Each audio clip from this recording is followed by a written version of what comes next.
Okay, I think we're up and running now here. So uh, I'm just going to go through, talk about chapter 7, which talks about meetings, negotiations, and dispute resolutions. So, where we're going to start with this, maybe.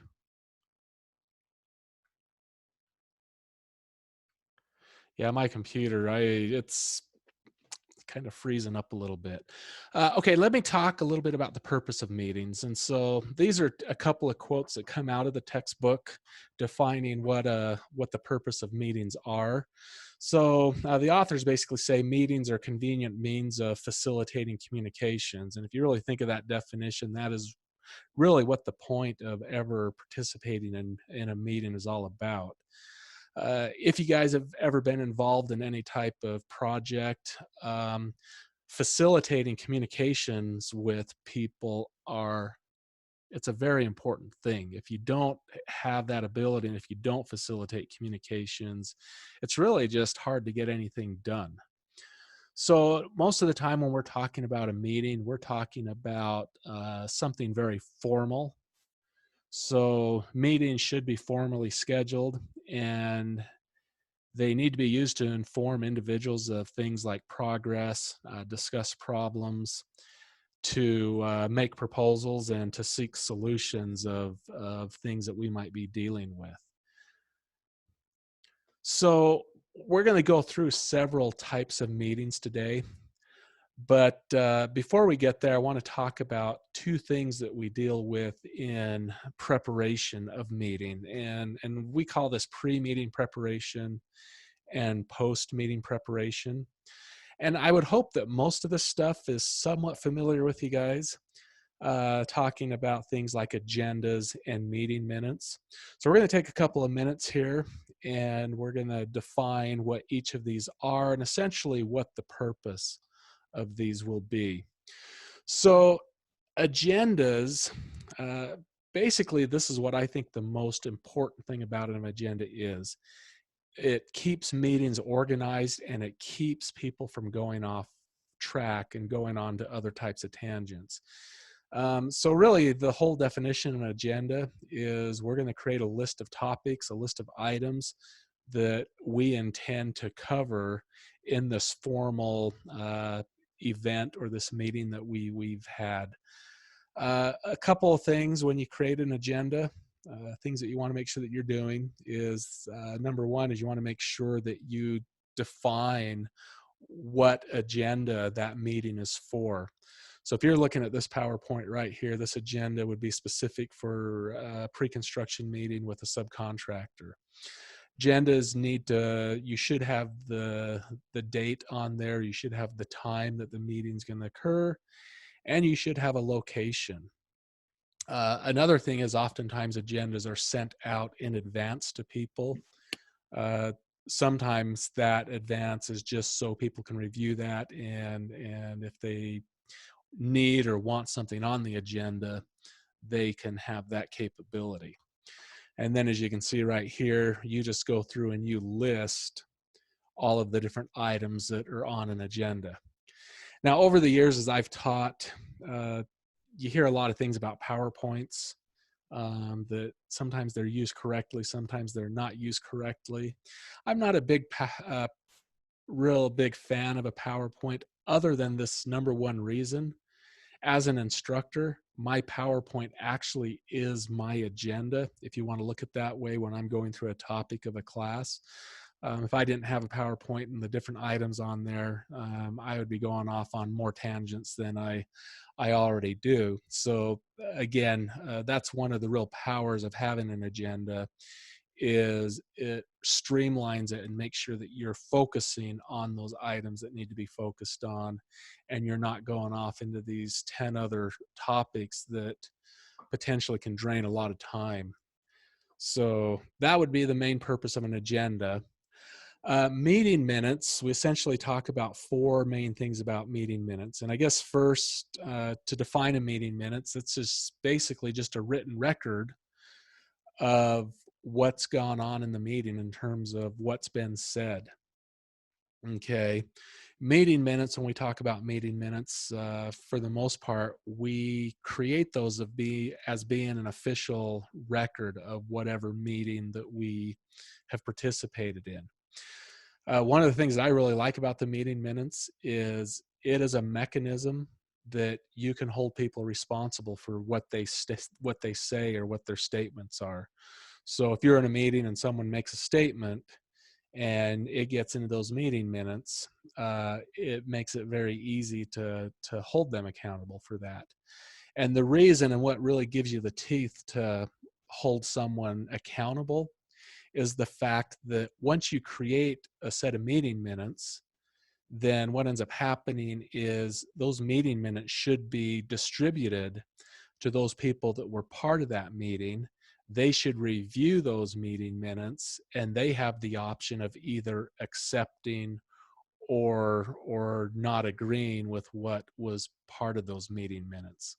So let me actually back up here. I forgot to say one other thing is, as far as agendas and meeting minutes are concerned, the entity and then an individual that's part of that entity or organization that is hosting the meeting, they are the ones that are typically and should be responsible for creating that agenda and also for taking those meeting minutes as well.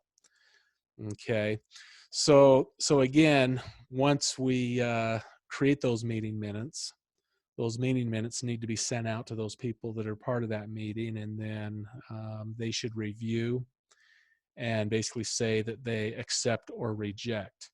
Now, one of the things that I ran into, and I think in terms of a best practice, what should happen is when you send out a set of meeting minutes for people to accept or reject, don't send them out and basically ask for a request that says, please respond yes if you agree to these meeting minutes.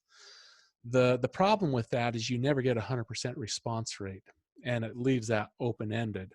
So the ideal thing would be is to basically send the meeting minutes out and just say, please review these meeting minutes.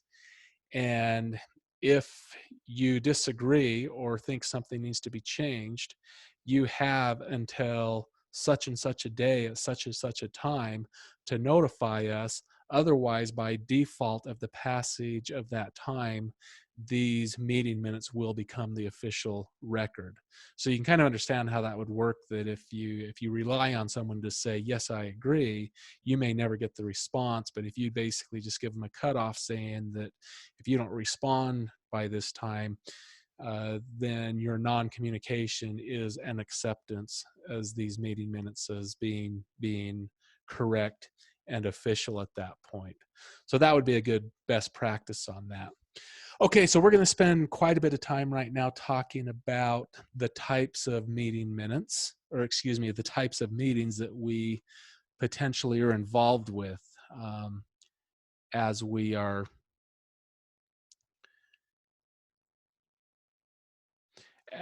going through the rest of this discussion. So as contractors, we have all kinds of meetings that we can be involved with. And so what I want to do is I want to take some time today and go through and just describe really what the purpose and some of the things or outcomes that you would hope to achieve from these different meetings. So a partnering meeting, this is actually an interesting concept. By its own rights, a partnering meeting oftentimes is not even a meeting in of itself. So by definition, a partnering meeting is essentially just an event that we create where we try to get people that are going to be, we'll call them the stakeholders of the project, for example, or project participants. We try to get them in a situation where we are interacting, and it's not really a formal interaction, but what we're trying to do is build some relationships between these different team members. So we often joke that most partnering meetings actually happen on the golf course. That would be a good example of maybe some type of activity that we would do that would be not like a formal meeting setting, but it would give us a chance to somewhat be a little bit more relaxed and talk and get to know the different participants in order to build a type of partnership that we want to be successful on our projects. Okay, so we're going to talk about three different types of pre-construction meetings. So pre-construction meetings, oftentimes, in fact, when I started my career, we only talked about a pre-construction meeting as being uh, a singular type of event. And I actually found in my career this didn't always work very well, because when we had a pre-construction meeting, we would shove all of the contractor staff in a trailer. We would get all of the subcontractor, foremen, contract administrators, so on and so forth. We would get all the owners' representatives, and we would just get them in this one big old meeting that would maybe have 25, 30, 50 people in there. And it was pretty much chaos most of the time.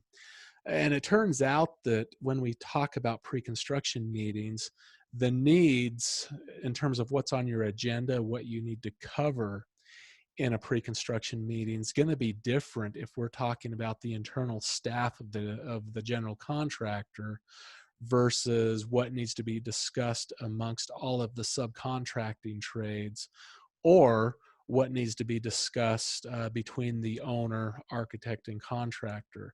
So I've always recommended on most projects, you really probably want to break the pre-construction meeting down into multiple other meetings.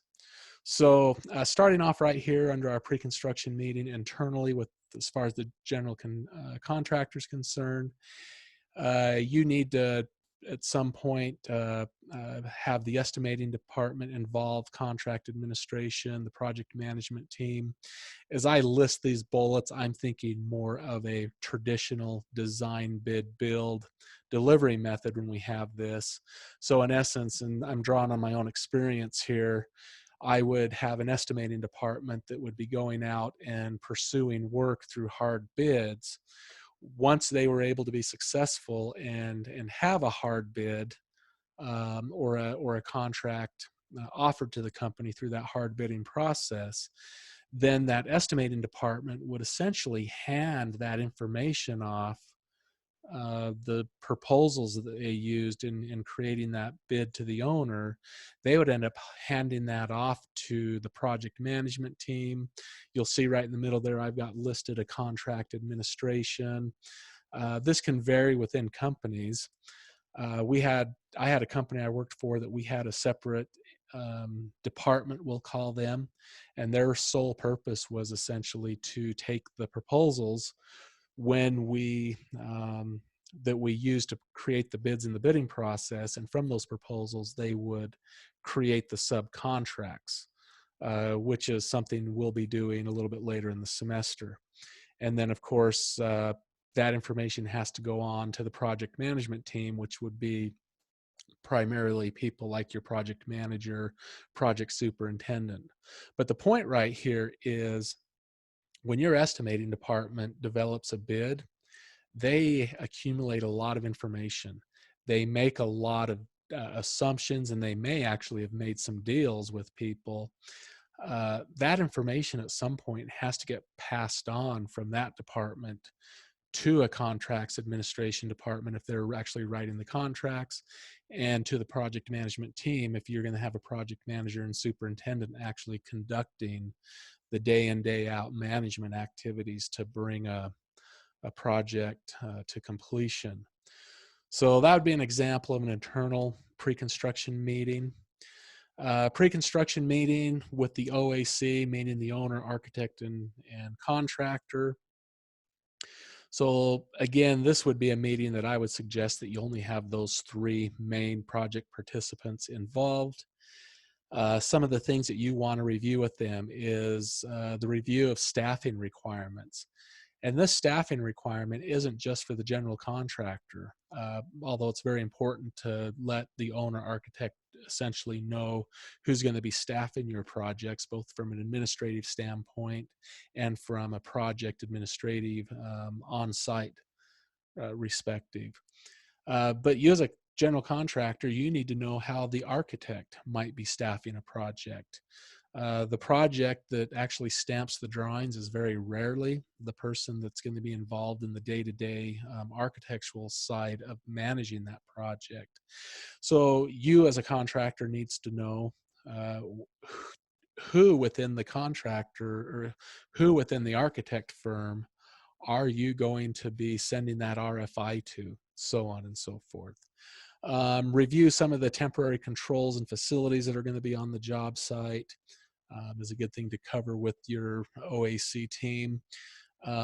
Here's a really good one in your first pre-construction meeting with the architect and owner. What long lead items are out there? Okay, if you guys go back to the procurement schedule module that we did in this class, we talked a little bit about identifying those submittals that will take a long time to process. And in that long time to process, some of these items that we're procuring, there might be a long lead time before we can get them there.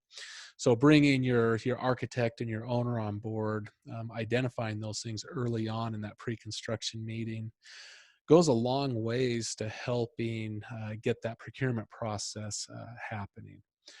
Reviewing areas of risk on a project, another great thing.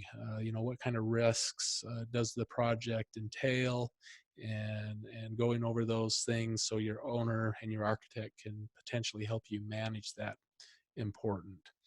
One of the things I like to do with my architect and owner in a pre-construction meeting is to go through the project schedule, essentially get them to understand essentially the flow of and what they can expect in terms of certain milestones that your project will be hitting along the way. And then a review of other administrative requirements. I already brought up the whole concept of who do we submit the request for information to, but other things. How are we going to go about and process change orders on a project? How are we going to go about and process our monthly payment requests, payment applications each month?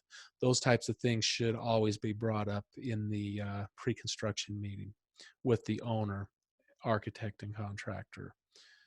Okay, so after that, we're going to have a pre-construction meeting with subcontractors. So the question I always had, again, who should attend these? So when it comes to that pre-construction meeting, your contractor's project manager, he should attend. Contractors or the general contractor's job site superintendent, he should attend. The subcontractor, project manager, sometimes they refer to them as project administrators or contract administrators. The subcontractor foreman, those would be the typical people that you want to attend. Now, going back to what I was saying earlier, that you want to break these out because you don't want to have like 25 to 50 people. One of the worst things that I ever experienced in pre-construction meetings was the owner and the architect having direct contract with the key people of my subcontracting or supply people. Um, One of the hardest things that you may actually have happening on a project is trying to control the lines of communication. Remember from some of our previous discussions, lines of communication should be occurring uh, from a contractual standpoint, meaning that if I have a contract with a subcontractor and the owner does not have that contract with the subcontractor, the communication needs to come from the two people that are within contract or that are in contract with each other. So the owner should never actually have a direct contact in terms of a line of communication directly with a subcontractor. And there's I can give some horrible examples, and I probably will in a couple of lectures down the road, where that can become a major issue.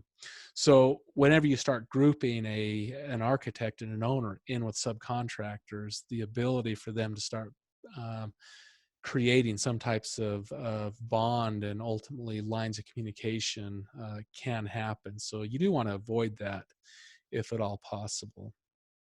Um, Okay, so other things that you needs to be discussed as far as the pre-construction meeting with your subcontractors. Discuss things like the layout, field controls. Kind of talked about lines of communication already.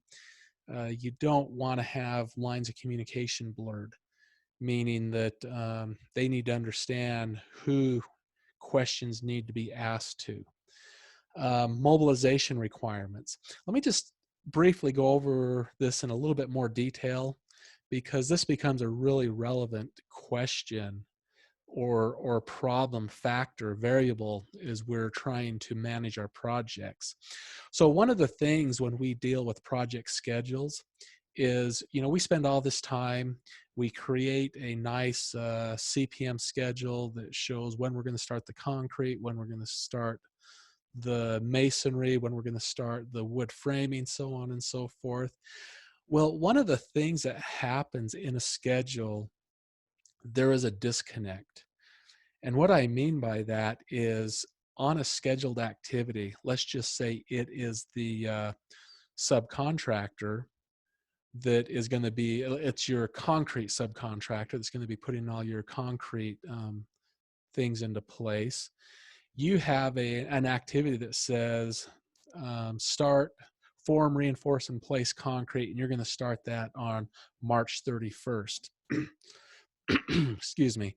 Well, when you create that schedule, the person creating that, what they're actually visualizing is, on March 31st, work is going into place, meaning that that concrete subcontractor, he has forms down in the excavation. They are laying that out. They're setting those forms. But all too many times on the other side of the equation with the subcontractor, when they see that start date of form, reinforce, and place concrete, they are actually seeing, oh, this is when we need to start mobilizing onto the project. Now that becomes a problem, because if it takes them 1 or 2 days to mobilize, and you as a contractor have built a schedule that they're going to be doing work into place, then you're all of a sudden losing time or putting your schedule into jeopardy. So I'd be very clear and very explicit in my pre-construction meeting with subcontractors that that project start time is not the time that they are to start mobilizing onto a job site. That is the time that they need to be mobilized and work needs to start progressing on the job site. So anything, anyway, other things like administrative requirements, make sure that they understand administratively how things are going to work. I don't remember if I shared with you guys earlier in the semester, so I apologize if I did, but I'm going to share another quick story with you, and it does actually deal with lines of communication as well. But as far as administrative requirements and stuff dealing with change orders, so on and so forth, I had a project where I had an electrical subcontractor that the lines of communication were blurred. The store manager, who was not the store's construction manager, was telling our electrical subcontractor to add outlets here and light switches there, change lighting locations, different things like that. And all of a sudden, at the end of 1 month, I get a stack of basically change order requests from my electrical subcontractor that was, I don't remember the exact amount. It was like $13,000 to $16,000 in changes is what they were wanting. The problem was, administratively, they did not deal with those change orders correctly, because they should have never done any type of change on that work without our authorization. And administrative requirements are very important. The other thing about administrative requirements that I would always be very careful with subcontractors is the terms of payment on a project. So on most commercial contracts, terms of payment go something like this. A subcontractor shows up on the job site. It's April 1st. They do work all throughout the work of April. At the end of April, they are allowed to submit an invoice for all the work put into place for the month of April. Once the general contractor gets that um, invoice, then they put together a payment request that goes to the owner, or it actually goes to the owner through an architect. The architect has to approve that first. The owner then writes a check, and then the check goes back to the general contractor, who in turns will go and make those payments to the subcontractors and suppliers. Well, the problem happens oftentimes is if a subcontractor, from an administrative standpoint, does not submit the payment applications in a timely manner. If that does not happen, then what happens is they want to get paid, but they miss the deadline. And so they end up having to wait a whole other month out before they can get a bill into the owner through the contractor to get paid. So again, in these pre-construction meetings, understanding what some of these administrative requirements are and how things like payments are going to be made, very important. Very important to talk about the project schedule with your subcontractors, and understanding how the concept of an outlook schedule will work on a project.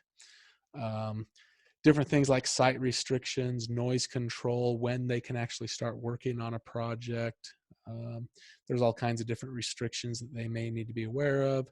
Use of temporary facilities, how quality control is going to happen, sequencing of activities. Those are all really good things that should be dealt with on that. Okay, so moving on from the pre-construction meetings, let's talk about the project meetings. Project meetings can happen weekly, they can happen bi-weekly, they can happen monthly.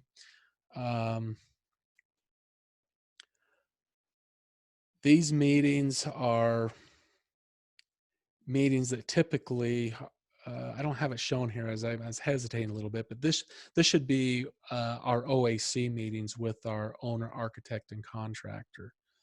Okay.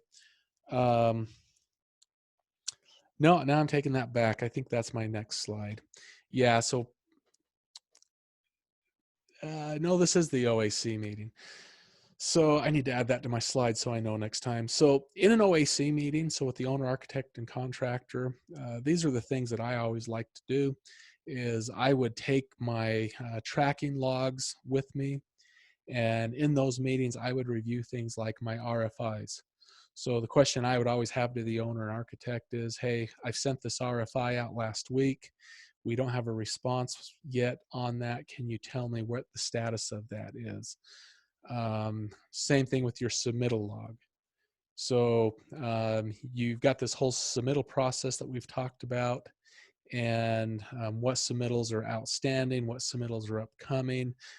These OAC meetings are a very good time to be able to talk to the architect, to the owner, and make sure that they are processing things as they should.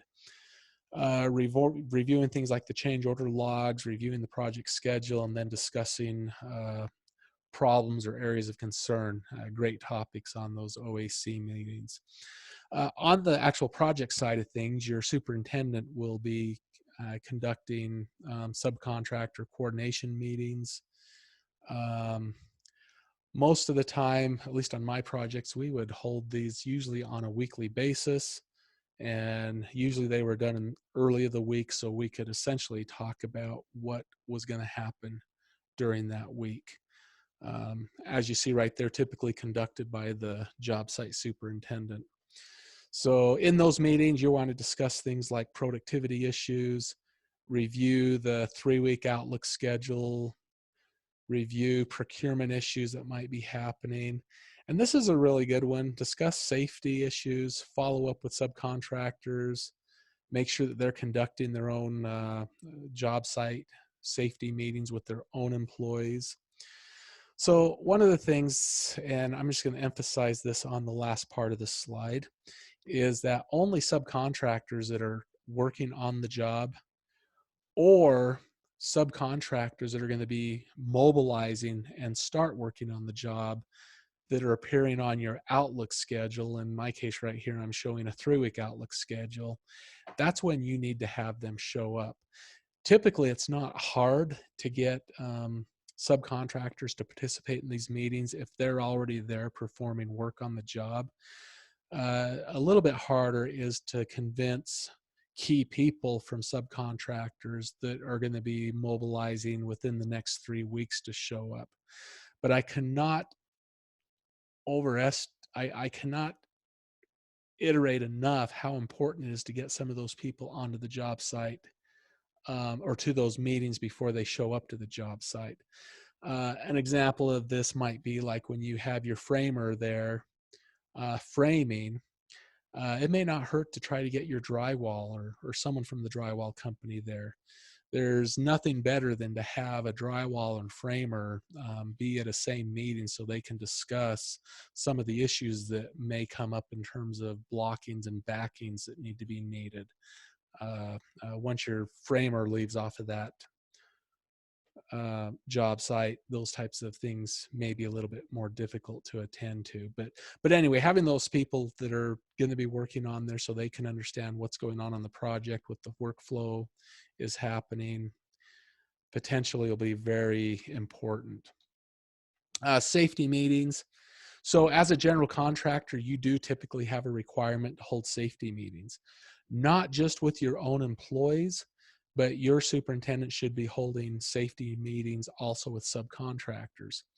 Now, just like I was saying with the pre-construction meetings, I don't typically recommend that you have every person on the job site show up for the contractor weekly safety meeting or toolbox talks.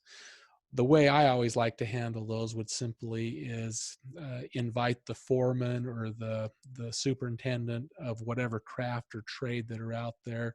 So if you got masons out there, steel erectors, framers, so on and so forth, what you want to do is you want to bring the people, the key people from those companies, the foreman, to attend your safety meeting, toolbox talks.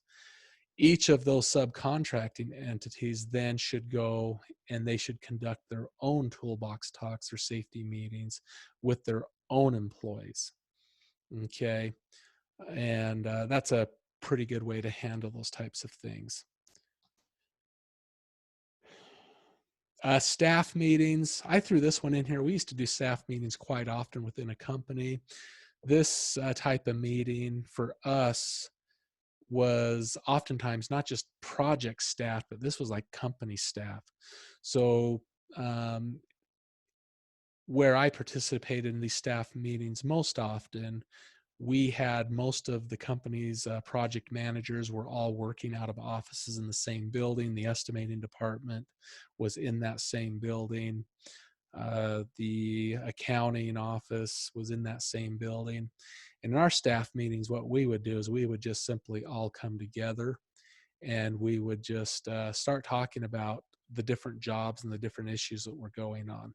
I always found those very informative. It was really nice as a project manager. If I was having an issue that I was dealing with, it was about the only time I could get 5 other project managers in there in the same room at the same time, where I had a room full of expertise that could help me come to some solutions and different things on those types of things.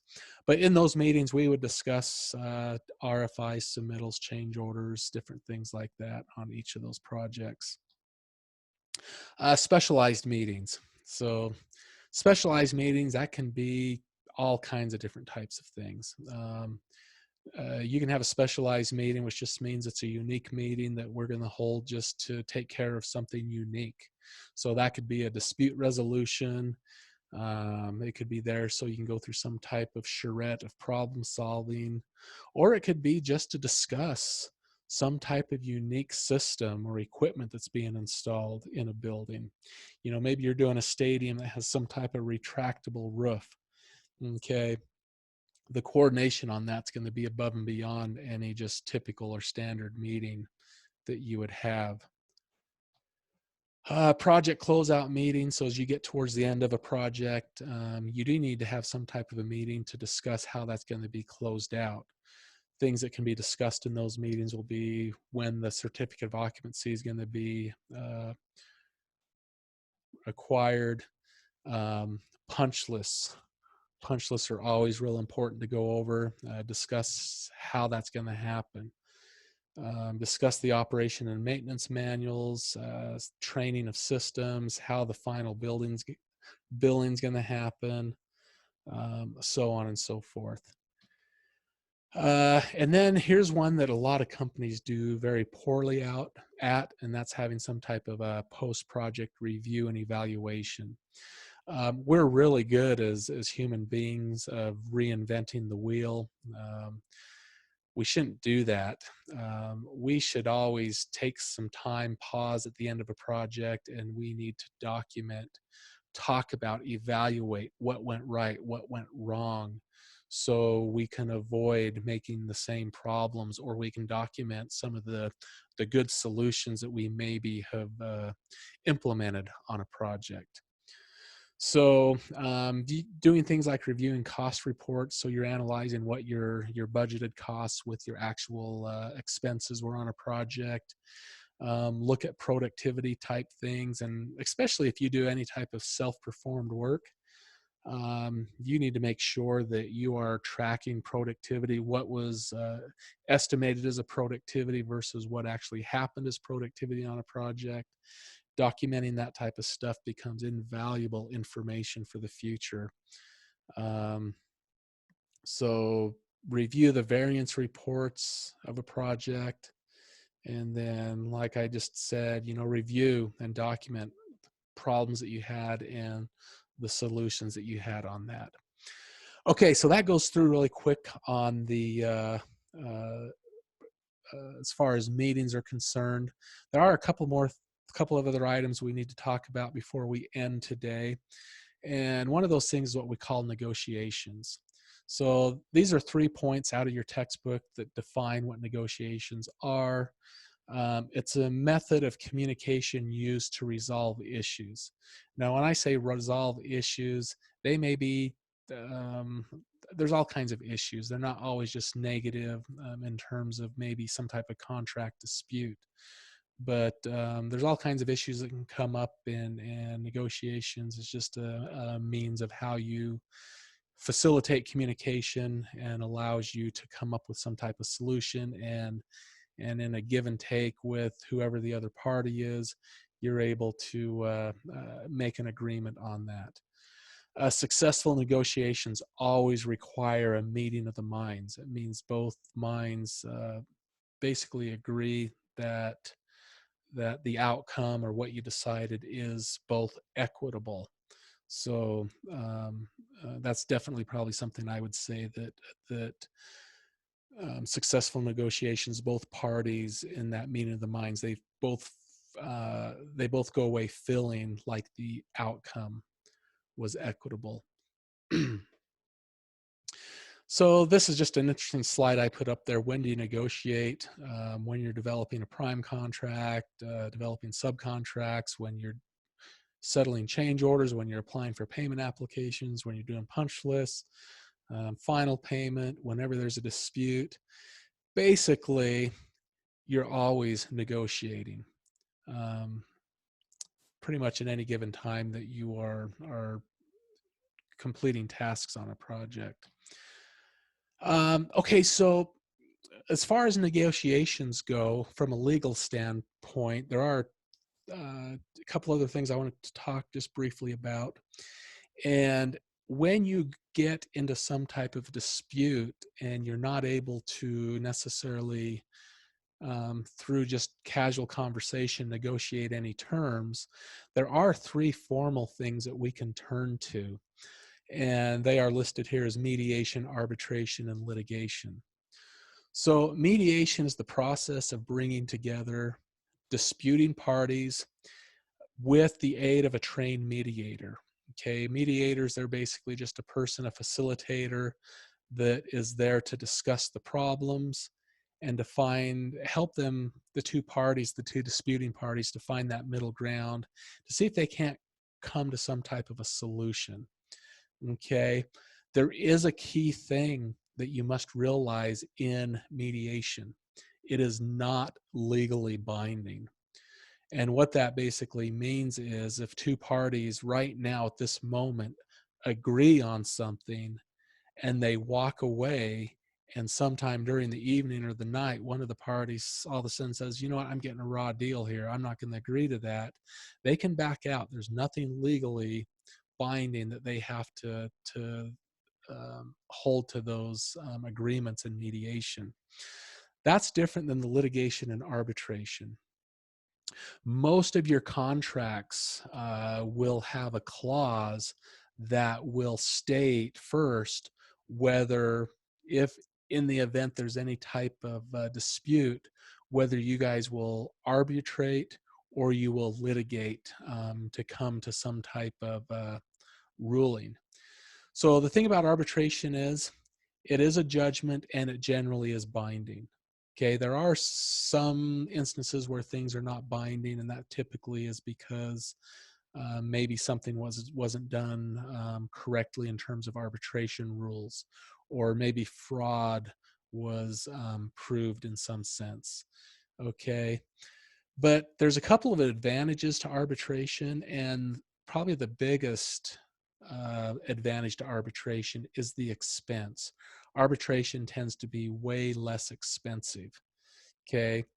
Um, and essentially the arbitration, it eliminates the court litigation process. So usually in a contract, when you say you agree to terms of arbitration in lieu of litigation, what happens is if something goes to arbitration and the arbitrator makes a judgment, then most courts will not even allow the litigation to happen again unless you can prove something was not done correctly. So arbitration, unlike litigation, can be legally binding, and in most cases is legally binding. There is an American Arbitration Association that the arbitrators belong to. That's just a quick slide on that. And here's the thing about litigation. Pretty much, if you have to get to the point where you litigate, typically it's the attorneys that win. There's a lot of instances, especially in litigation, that if you're not litigating for a certain amount of dollars, it's probably not worth it. Okay, so that is essentially a discussion on what Chapter 7 is about in your textbook. Moving forward, we will now be starting to talk about contracts, which, if I remember correctly, should be Chapter 10 out of your textbook. I'm just going to try to verify that really quickly. Yes, Chapter 10. So my recommendation for you guys is to go ahead and get into Chapter 10 and read that chapter. And on Thursday, I will present an additional lecture starting to talk about subcontracts. All right, so that will be our discussion for today. And I will upload this video to my YouTube channel, and I will send you guys a link for that. Before you guys leave, is there any questions?